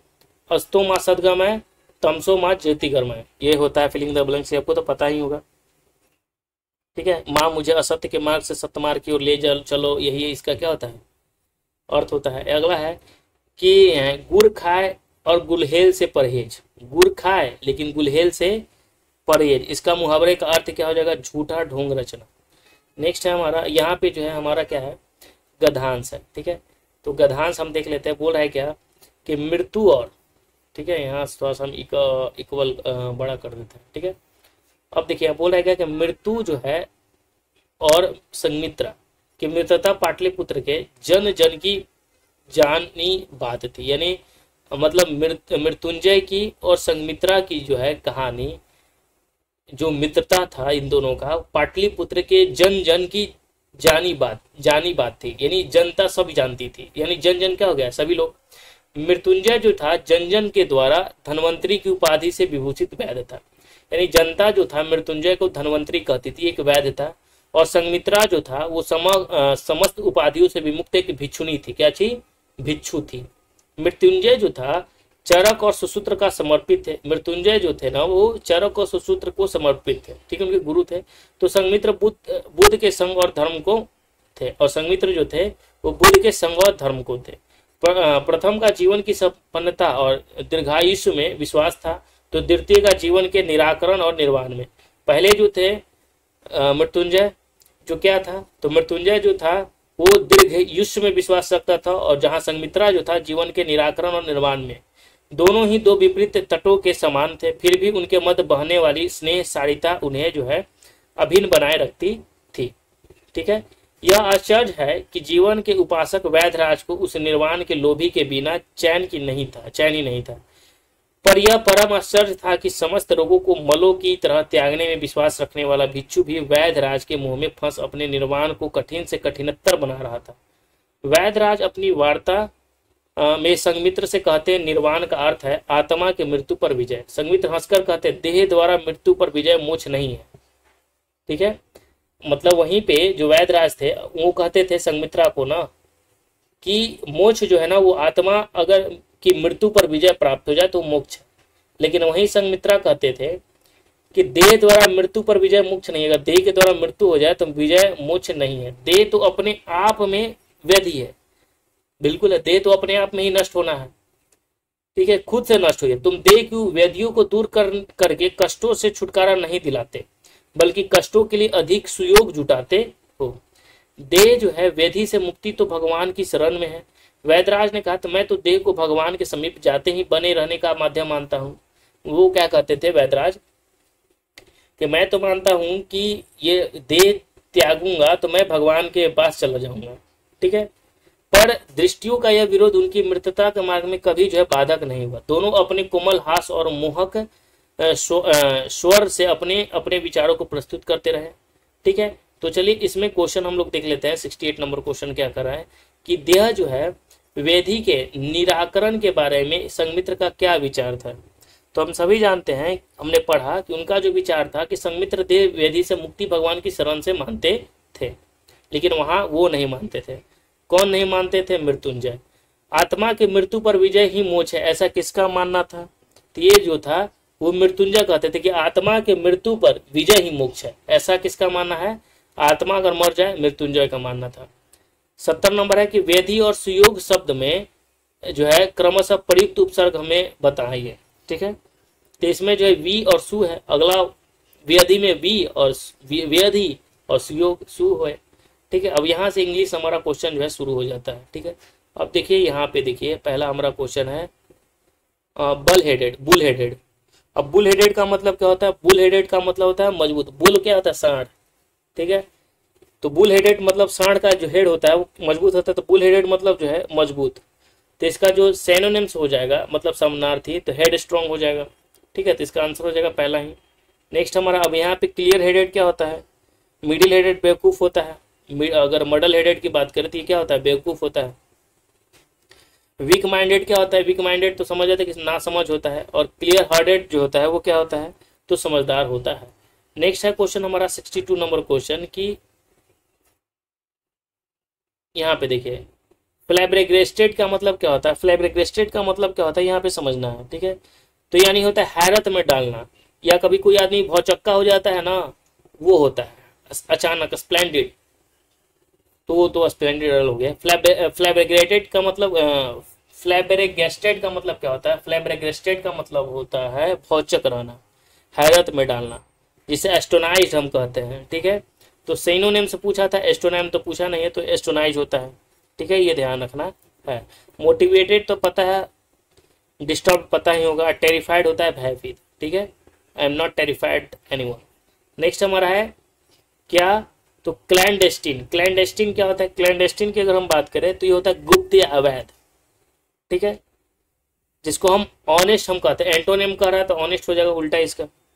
ठीक है, हैवी तो आपको पता होगा, हैवी ड्राइवर है भाई। भारी ओपेक होता है अपारदर्शी, और ड्रेस्ड क्या होता है? ड्रेस्ड होता है कपड़े पहनना। नेक्स्ट हमारा 74 नंबर क्वेश्चन स्वेब। स्वेब का उल्टा पूछ रहा था। स्वेब पहले होता क्या है? स्वेब मतलब होता है संपन्न या शिष्ट। इसका होता है उल्टा र्यूड। क्या हो जाएगा? र्यूड। र्यूड होता है अशिष्ट या अश्लील या भद्दा। ब्रिस्क का मतलब होता है फुर्तीला या तेज। चार्मिंग का मतलब होता है आकर्षक या सुंदर, और पोलाइट का मतलब होता है विनम्र या शिष्ट।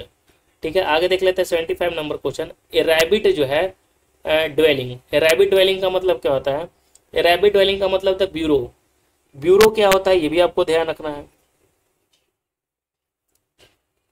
ब्यूरो यानी बिल होता है, ये ध्यान रखना है। लेयर मतलब मांद, अस्टाई मतलब गंदा कमरा, और डेर मतलब होता है मांद या गुफा। नेक्स्ट हमारा 76 नंबर क्वेश्चन इडियम्स। अब क्या कर रहा है कि bang of the buck. Bank of the buck का मतलब पैसे को अधिक जो महत्व देता है उसी को हम कहते हैं बैंक ऑफ द बक। ठीक है, तो मोर वैल्यू फॉर मनी, इसका आंसर हो जाएगा डी। आगे है 77 नंबर क्वेश्चन हमारा कि क्या कर रहा है कि on the wrong side of 60। इस इडियम्स का मतलब क्या होता है? On the wrong side of 60 मतलब 60 वर्ष से ऊपर की आयु। टू बी ओल्डर देन 60, ये तो आपको साफ साफ दिख रहा होगा आंसर इसका। 78 नंबर क्वेश्चन है, यहाँ पे जो है ग्रामेटिकली इरर है। क्या कर रहा है कि ईच ऑफ द गर्ल्स, यहाँ पे देखिए ईच ऑफ द गर्ल्स, जब ईच लग गया ईच ऑफ द गर्ल्स, ठीक है, तो ईच ऑफ द गर्ल्स यहाँ हैव नहीं लगेगा। ईच ऑफ द के साथ हमेशा सिंगुलर वर्ब आता है। ठीक है, तो यहाँ हैव नहीं होगा, यहाँ पे हो जाएगा हैज। ठीक है, ये ध्यान रखना है। नेक्स्ट है हमारा क्वेश्चन ईच आइदर ऑफ, अगर प्लूरल सब्जेक्ट रहे तो सिंगुलर वर्ब लगता है, ये ध्यान रखना है। अब यहाँ पे जो हमारा कॉम्प्रिहेंसिव है, ठीक है, कॉम्प्रिहेंसिव को पढ़ना है और फिर उसका जो है जवाब देना है। तो no one can look back on his school days and say with truth that they were all together unhappy. I have good memories of सर्ट क्रिप्शंस among a horde of bad ones. Sometimes on summer afternoons there were wonderful expeditions across the downs to a village called Brilling Gap or to Beachy Head, where one bathed dangerously among the boulders and come home covered with cuts. And these were still more wonderful mild summer evening when, as a special treat, we were not driven off to bed as usual but allowed to wander about the grounds in the long twilight, ending up with a plunge into the swimming bath जो होता है at about 9 o'clock. There was the joy of walking early on summer morning and getting in our undisturbed reading. ठीक है. And Thackeray, Kipling and H.G. Wells were the favorite author of my buoyant कुछ book है. In the sunlit sleeping dormitory there was also cricket, which I was no good at but with which I conducted a sort of hopeless love affair up to the age of about 18. And there was the pleasure of keeping caterpillars, the silky green and purple Cosmorth, the ghosty green popular hawk, the private hawk, large as one's third finger, a specimen of which could be illicitly purchased for sixpence at a shop in the town, and when one could escape long enough from the master who was stalking the walk, there was the excitement of dragging the deep ponds on the downs for the enormous newts with the orange colored belies. This business of being out for a walk, coming across something of fascinating interest and then being dredged away from it by a whale from the master like a dog jogged onwards by the leash, as an important feature of the school life and helps to build up the conviction so strong in many children that the things you most want to do are always untenable. ठीक है. यहाँ पे question क्या पूछा है, यहाँ पे देखिए, बोलिए क्या क्या पढ़ दिए यार, ऐसा ही है, फालतू का दे रखा है. ठीक है. अब देखिए यहाँ पे we can infer that the writer was, तो यहाँ पे आपने पढ़ा होगा तो समझ में आया होगा कि क्या है, मिस्चीवियस बॉय की बात कर रहा था. नेक्स्ट हमारा why does the writer call cricket a hopeless love affair, ज़्यादा क्रिकेट उसे पसंद भी नहीं था, खेलता था लेकिन उतना अच्छा नहीं था इसका. He tried hard to learn it. ठीक है. अब यहाँ जो है कंप्यूटर से क्वेश्चन हम लोग देख लें, इतना सारा पैसेज है, बस 2 क्वेश्चन है. अब देख लेते हैं कंप्यूटर के हार्डवेयर और सॉफ्टवेयर के संबंध में निम्नलिखित में से कौन सा कथन सही है. अब बताइए कि कंप्यूटर हार्डवेयर भौतिक उपकरण है, क्या सही है. ठीक है, तो बिल्कुल सही है. कंप्यूटर सॉफ्टवेयर उन प्रोग्रामों का संग्रह है जो हार्डवेयर को अपना काम करने के लिए मजबूत करता है, यानी इसका आंसर ए और बी दोनों हो जाएगा. नेक्स्ट हमारा 82 नंबर क्वेश्चन, निम्नलिखित में से कौन सा 2 भाग कंप्यूटर सीपीयू का जो है हिस्सा है. सीपीयू का हिस्सा कौन है, कंट्रोल यूनिट और एएलयू है. नेक्स्ट हमारा 83 नंबर क्वेश्चन क्या है कि कंप्यूटर को दिए गए आदेश के क्रियान्वयन की क्षमता निम्नलिखित में से किसमें होती है, तो अंकगणितीय तर्क इकाई में होता है. नेक्स्ट है 84 नंबर, किस कंप्यूटर पीढ़ी ने आईसी इंटीग्रेटेड को वीएलएसआई सर्किट में बदल दिया था. ये भी ध्यान रखना है कि चतुर्थ ने बदला था, चतुर्थ पीढ़ी वाला में. नेक्स्ट हमारा एक डिवाइस जो है निम्न में से कौन सी नहीं है, plotter, speech synthesizer, MICR, smart और इंटेलिजेंस टर्मिनल. इसमें से बात करें तो एमआईसीआर डिवाइस नहीं है. ठीक है. नेक्स्ट क्वेश्चन हमारा 86, प्राइमरी स्टोरेज यूनिट रूप में निम्न रूप में संकेतिक होती है. प्राइमरी स्टोरेज होता है यूनिट किस रूप में संकेतिक होती है, ये हमसे पूछा. एमआईसीआर का फुल फॉर्म याद रखना है, मैग्नेटिक इंक कैरेक्टर रिकॉग्निशन होता है. तो मेन मेमोरी, प्राइमरी मेमोरी इसका आंसर हो जाएगा. 87 है कि सहायक जो है ऑक्सिलियरी मेमोरी को लोकप्रिय रूप से किस नाम से जो है जाना जाता है, तो ये सेकेंडरी स्टोरेज के नाम से जाना जाता है. 88 नंबर है कि निरंतर सक्रिय सिस्टम प्रोग्राम प्रोसेस को क्या कहते हैं, तो इसे हम जो है डीमन कहते हैं. नेक्स्ट हमारा है 89 कि जब एक कंप्यूटर वायरस खुद को किसी अन्य कंप्यूटर प्रोग्राम में संलग्न करता है तो उसे किस रूप में जो है जाना जाता है, तो उसे ट्रोजन हॉर्स के रूप में जाना जाता है. अगला है क्वेश्चन हमारा कि वह डिवाइस का प्रयोग क्या कहलाता है जो कंप्यूटर को टेलीफोन और केबल लाइनों पर डेटा संचारित करने में जो है सक्षम बनाता है, उसे मॉडेम कहते हैं. अगला है क्वेश्चन कि आधुनिक कंप्यूटर किसी भी कार्य को करने के लिए निर्देशों के एक समूह का पालन करता है. इन निर्देशों को सामान्यतः क्या कहा जाता है, तो प्रोग्राम कहा जाता है.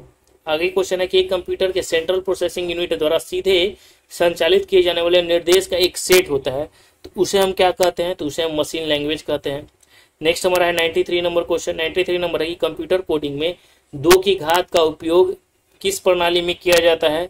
तो बाइनरी प्रणाली में किया जाता है, 0 2 1, ये पता होगा। 94 नंबर क्वेश्चन, निम्न में से कौन सा एक वर्ड प्रोसेसर नहीं है? ठीक है, वर्ड प्रोसेसर के बारे में बात करें तो वर्ड पैड है, माइक्रोसॉफ्ट वर्ड है, ओपन ऑफिस इंप्रेस नहीं है, ओपन ऑफिस राइडर है। MS एक्सेल 2016 में निम्नलिखित में से किस विकल्प के द्वारा विंडो को दो भागों में जो है बांटा जा सकता है? तो डेवलपर विंडो स्प्लिट के रूप में। नेक्स्ट हमारा है 96 नंबर क्वेश्चन, क्या करा कि यदि आप MS power point presentation file में 50 स्लाइड हैं तो आप 10वीं स्लाइड से 100 आरंभ करना चाहते हैं, तो आपको 10वीं स्लाइड का चयन करना होगा, और चयनित स्लाइड से स्लाइड को 100 आरंभ करने के लिए क्या दबाना चाहिए? तो शिफ्ट प्लस F5। ठीक है, ये ध्यान रखना है। 97 नंबर है कि गूगल क्रोम में एक नई इकोग्निटो विंडो कमांड खोली जाती है, तो किसके द्वारा? तो कंट्रोल फिर क्या, तो सॉरी मतलब क्या क्वेश्चन कर रहा है कि इनकॉग्निटो, तो कंट्रोल शिफ्ट और एन से। ठीक है, नेक्स्ट हमारा है ईमेल संदेशों को जो है संग्रहित करने के बारे में गलत कथन इनमें से बताना है। संग्रह करने से आदेश इनबॉक्स देखने से हट जाता है, ये होता है क्या? बिल्कुल नहीं। संग्रहित संदेशों को खोजा नहीं जा सकता, संग्रहित संदेशों को जो है खोजा नहीं जा सकता, ये गलत है। संग्रहित संदेशों को खोजा जा सकता है। ठीक है, ये ध्यान रखना है। मैसेज में तो पता है खोजा जा सकता है, वो कभी इनबॉक्स देखने के बाद डिलीट हो जाता है क्या? नहीं होता है, डिलीट करने की बात होगा ना। अब देखिए ईमेल जीमेल आप पता हो यूज करते होंगे, तो एक भौतिक स्थान जैसे भवन, कार्यालय या घर में एक साथ जुड़े उपकरणों का एक संग्रह होता है। एक छोटा या बड़ा हो सकता है, जिसमें एक उपयोगकर्ता के साथ एक गृह संजाल होम नेटवर्क से लेकर एक कार्यालय या विद्यालय में हजारों उपयोगकर्ताओं और उपकरणों के साथ जो है उद्यम संजाल एंटरप्राइज नेटवर्क क्या हो सकता है? तो इसका आंसर हमें बताना होगा। तो लैन लोकल एरिया नेटवर्क होता है, वाइड एरिया नेटवर्क होता है, एमएन होता है, क्या होता है एमएन? मैनुपुलेटम एरिया नेटवर्क होता है। ठीक है, और पता ही होगा।